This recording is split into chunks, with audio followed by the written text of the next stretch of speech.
Jodak ma Nairobi dwaro ni ket chike motegno mar thiro masiche mag udi ma igero mosebedo ka ruombore piny e boma ma Nairobi ka giloso e kinde masira mar ot manyo pod igero kendo ruombore piny e kar dak ma Karen. Gikoni owinjore duol ma puodho weche gedo e pacho ka NCA owito oko lesen mag jogedo matimo tich moyuothore. Tend kaonti ma Nairobi bende oluwo ni onge andika manyiso nonro mag gedo mane dhi nyime kanyo, kendo mano nyiso ni nitie ji moko mabadhore ne chik e sekta mar gedo pacho ka.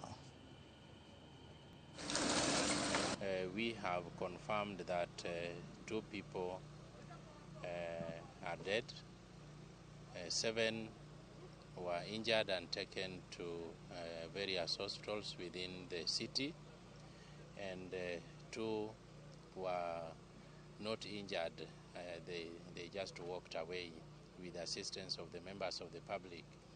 However, as you can see from the rubble, we cannot ascertain completely that the area has been thoroughly searched. Na tunataka tuombe National Construction Authority waingilie kati, waangalie hawa watu wetu wa Nairobi, wafanyikazi wetu, kama mambo yao iko sawa sawa ama iko namna gani, ili tuone pia watu wengine kama mwenye nyumba na developer na hata maengineer ambao wamehusika katika mambo kama haya, leseni zao ziondolewe, ili hata angalau mwananchi aone kwamba serikali yake inamjali na inamtunza. It's clear you can't see any signage because any development has to show a signage which gives details of what's happening inside here.